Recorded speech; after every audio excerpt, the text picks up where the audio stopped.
जानते हो कपड़ों का सबसे महंगा ब्रांड कौन सा है? इंडियन आर्मी की वर्दी।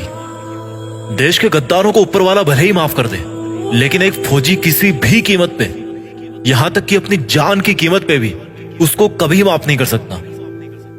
करोड़ों कमाने वाले भी ये वर्दी नहीं कमा सकते। दुनिया के जो बड़े बड़े करोड़पति अरबपति बन के बैठे हैं ना, जो जिनको आप टीवी पर सिनेमा में हीरो बने हुए देखते हो, वो भी नहीं है उस वर्दी को कमाने के लायक। क्योंकि वो वर्दी भाई पैसों से नहीं मिलती, वो पैसे में नहीं बिकती। अगर पैसों में बिकती तो हर कोई पहन के घूमता और अपने आप को फौजी बोलता। उस वर्दी को अगर कमाना है ना, तो पैसा नहीं चाहिए, पैसा नहीं बनाना उसके लिए, उसके लायक बनना है। अगर उस वर्दी को कमाना है ना, तो खुद की जिंदगी, खुद की माँ की खुशी और अपने बचपन के सभी दोस्तों के साथ को कुर्बानी पे लगाना पड़ेगा। और इस कुर्बानी की हिम्मत जिसमें होती है, वही फौजी बनने के लायक होता है। अगर इस वर्दी को कमाना है ना, तो खुद को हर मोह माया से बाहर निकालकर आग में तपाना है। कितना बड़ा दिल होता है उस माँ का जिसका बेटा या बेटी डिफेंस में होते हैं। कुछ पंक्तियां बोलना चाहता हूं मैं उन सब खुश नसीब और हिम्मत वाले युवाओं के लिए जो अपने आप को उस वर्दी में देखना चाहते हैं कि ये आग जलती है तो जलने दे, ये आग जलती है तो जलने दे, माँ अब मुझे तू फौजी बनने दे। जाना है उस जगह, जाना है उस जगह जहां सुना है मन के मौजी बसते हैं। जाना है उस जगह जहां सुना है मन के मौजी बसते हैं। बहुत देख लिए दुनिया, चल अब फौजी बनते हैं। बहुत जीली नाकाम जिंदगी, चल अब देश के लिए कुछ काम करते हैं। फर्जी के रिश्तों में जिंदगी बर्बाद कर डाली, चल अब जिंदगी देश के नाम करते हैं। अब फौजी बनते हैं। ये सरहदें पुकारती मुझको है, ये आतंक की बदबू ललकारती मुझको है। जब लिपट जाऊं तिरंगे में तो मुझे आबाद कहना, जब लिपट जाऊं तिरंगे में तो मुझे आबाद कहना।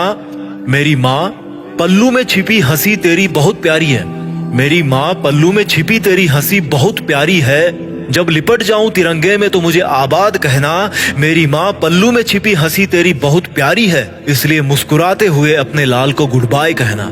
ये मोबाइल के स्टेटस देख देख के थक गया हूँ, बन जाऊं मैं भी एक दिन सबका स्टेटस, खुद के इसी वादे में बंध गया हूँ। माँ के आंचल की खुशबू तो वैसे फीकी होती नहीं कभी, पर उसमें थोड़ी सी मेरी वर्दी की खुशबू भी मिला दूं ना, तो दोनों जहां यही मिल जाएंगे मुझे। और अगली दो लाइन उन लोगों के लिए बोलना चाहता हूँ जिनको लगता है कि बॉयफ्रेंड गर्लफ्रेंड के अलावा इस दुनिया में कुछ होता ही नहीं है। तो भाई कान खोल कर सुनो मेरी बात। बेवफाओं की इस दुनिया में हम कभी वफा ढूंढते थे, ये एक फौजी की तरफ से लाइंस आपके लिए, कि बेवफाओं की इस दुनिया में हम कभी वफा ढूंढते थे, बड़े नासमझ थे जो रेगिस्तान में कमल ढूंढते थे। अरे बेवफा तुम्हारे लिए हम मरने का वादा करते थे ना, अरे बेवफा तुम्हारे लिए हम मरने का वादा करते थे ना। लेकिन सुन, इस वर्दी के लिए तो बार बार पैदा होकर मरने का मन करता है। और जो युवा ये बोलते हैं ना कि मेरी तो लाइफ में यार बहुत समस्या है, मैं क्या करूं समझ नहीं आ रहा, तो उनको केवल दो लाइन में मैं समझा दूंगा कि भाई कि तुम्हारा दुख ना बहुत छोटा है, बहुत छोटा है यार। कि हमने समंदर को भी सूखते देखा है, हमने समंदर को भी सूखते देखा है, जब जब मेहंदी वाले हाथों ने मंगलसूत्र उतार के रखा है। जिंदगी में समस्या किसके पास नहीं है, पर एक वो इंसान भी है जो फौजी की वर्दी में हर समस्या का सामना करके अपना फर्ज निभाता है, लेकिन फिर भी रोता नहीं है, मुस्कुराता है। वो फौजी जो हर बार छुट्टी से वापस आते समय यही बोल के आता है कि जल्दी फिर लौट के आऊंगा, लेकिन ये किसी को नहीं पता होता, उसको खुद को भी नहीं पता होता कि वो फिर जल्दी कब आने वाला है ना हिम्मत, है ना हिम्मत।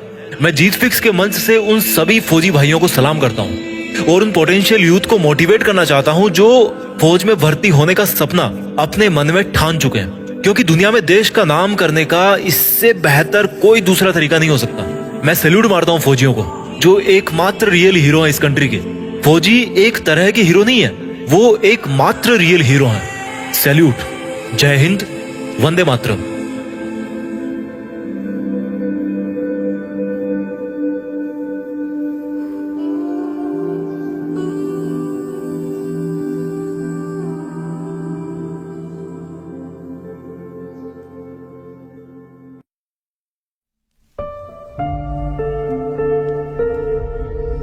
जीत फिक्स।